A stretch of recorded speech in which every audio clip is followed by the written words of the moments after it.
Cool, thank you. My name's Simon Francis, and I'm part of Campaign Collective, which is a marketing agency, essentially, which helps campaigners with their campaigns.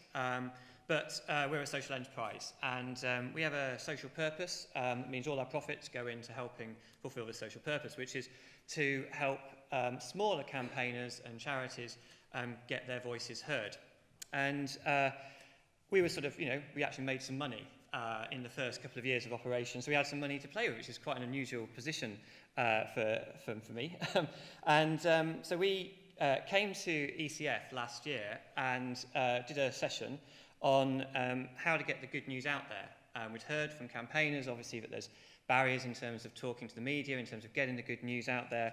And we ECF came up with 5 ways to sort of do that.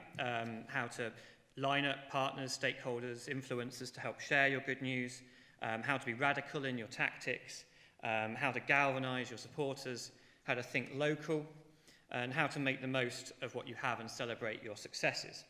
But the group identified the fact that despite these 5 tips might be useful in the short term, there's a more systemic, longer-term problem that there's not enough media outlets out there to cover good news. But there's millions of people who potentially want to hear this.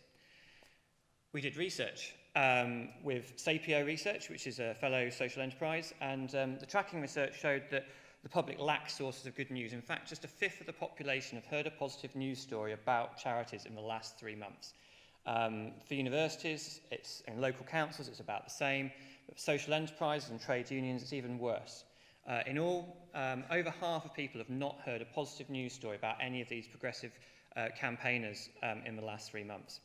This is harming trust in media, in institutions, in government, in charities, in businesses. It's undermining democracy, and it's also bad for our mental health. So we thought, right, there's enough evidence to prove let's do something about it. And so we launched The Rooftop, which is a news website about news worth shouting about. It's a daily dose of stories about charities, universities, campaigners, trade unions, even the public sector, who are all doing good work and have got amazing things to talk about. And we launched in September. Since then, we've had more than 3 million content views in the first 6 months. We've got 100,000 viewers a week. We've got an 11,000 strong Facebook community. Our demographic is mostly middle-aged and older women, which, given what Rosie was saying earlier about they're the most likely to get swayed into potentially sort of right-wing, that's really encouraging, that we're going after a group that could really do with good news. And also the second biggest group is young men. So there's probably some dating site that would pay a lot of money for our data, but we're not going to go there. But we do also do ongoing tracking research in order to monitor the impact so that we know more about our audience and we know that actually we are cutting through and reaching people.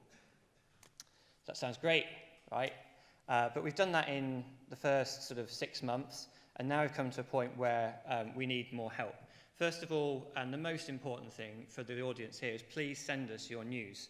We're already working about 2 weeks in advance on stories, but please get in touch. The email address editor@therooftop.news generally is me, but there's other members of the team looking at it. Send a press release and a good quality picture to us, and we would love to feature as many of your campaigns and inspiring stories as possible. But we have learned some things along the way. First of all, actually having a press release is vital. You would be amazed, actually, the number of campaigners who've just sent us a PDF of just their annual report saying, could you write this up? No, not so much, because there's not very many of us, and the resources are still tight.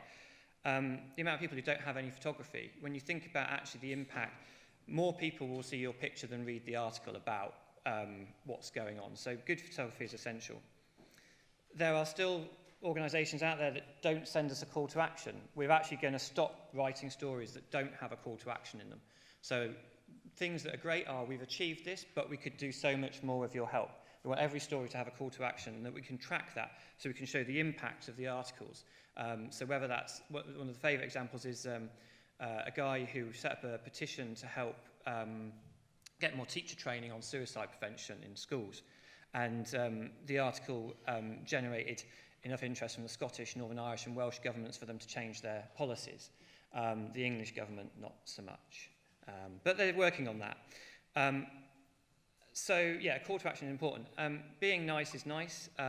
There are campaigners out there who have taken to Twitter and had a go at me for not running their story. We won't be running their stories. So just be, we are human, building on the points about the Twitter comment, either be nice to us. But also being covered on the rooftop is potentially only the start. Think about how you're going to share the coverage that we give to you with your supporters. So, what next? So, firstly, obviously send us your stories, again, editor@therooftop.news, or just come and talk to me afterwards. Also, follow us on the website, but also on Facebook and Twitter. And you can get in touch on Twitter with stories as well. We do check that. Help us. As I mentioned, we're using the money from our social enterprise to build the rooftop and sustain it.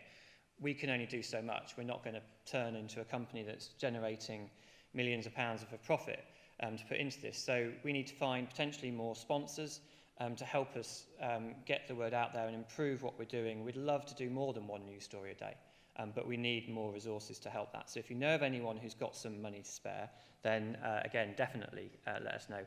And if you want to chip in and help, then we do also have a donation platform as well.